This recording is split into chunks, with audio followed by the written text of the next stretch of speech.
žvilgsnis, nenuleidinėkit jo.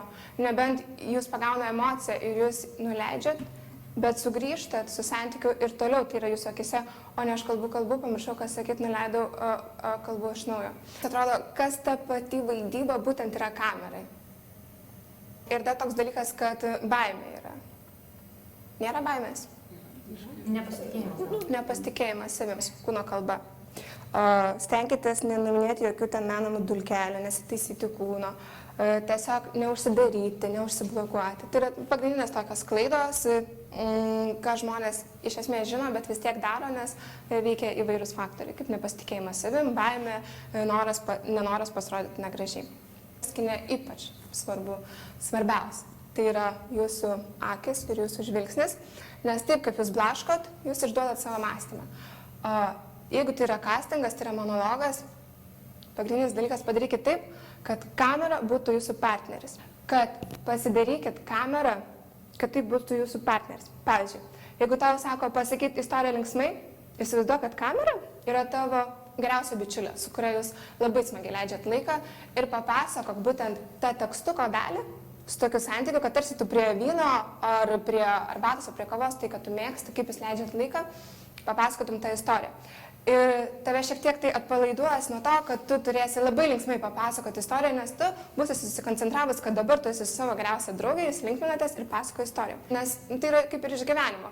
Kai jūs turit mylimą žmogų, jūs vienaip su juo kalbat. Kai turit draugę kitaip, kaip su mama jūs dar kitaip. Tai tiesiog padarykite taip, kad šitą kamerą partneris būtų jums artimas žmogus. Kai tu dirbi su partneriu, ypač jeigu tai yra vaidybinė scena, tu turi kamerą pamiršti. Jos neegzistuoja, absoliučiai.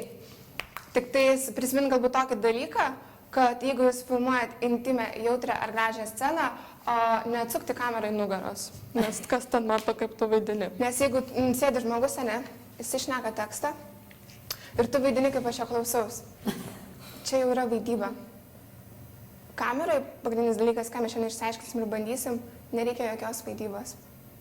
Reikia tavęs, taip kaip tu klausaisi, kaip tu matai, kaip tu iš tikrųjų girdi partnerį. Tai pratimų metu mes šitą viską išbandysim ir jūs eigoje suprasit. Taip, tai yra tavo vidinis tikslas, kuris ir stipriai jo siekiant kartu dirbant su partneriu, iššaukia tavo emocijas ir išraiškas. Visi galvoja, kad kamera, jinai myli gražius veidus, bet tai yra kategoriškai absoliuti netiesa. Todėl, kad Holivude visos tos gražiausias aktorės, jeigu būtų nenufilmuotas per kamerą, pamatytumėt, kad jų veidai yra labai kitoniški. Kuom kitoniški? Jeigu, pavyzdžiui, paimtumėt savo veidą, nusifotografuotumėt, perkitumėt per pusę ir sudėtumėt dvi dalis, pamatytumėt, kad jūs turite du veidus. Žmogaus kūnas yra neproporcingas. Pavyzdžiui, pas mane yra viena šnervė didesnė už kitą. Aš net dabar nežinau, kuri. Esmė tokia, kad kuo jūsų veidas yra kitoniškesnis, neįtelpantis tos grožio standartus, tuo jūsų veidas bus įdomesnis kamerai, nes jis bus gyvas, jis bus kitoks. Bus įdomu matyti detalės, žiūrėti į akį, pažiūrėti į lūpą, pažiūrėti į kitą akį. Ir tiesiog tu ne čia žvilgsnį leidai ir tai matai. Kuri pirma? Kol kas kita. Visom reikės.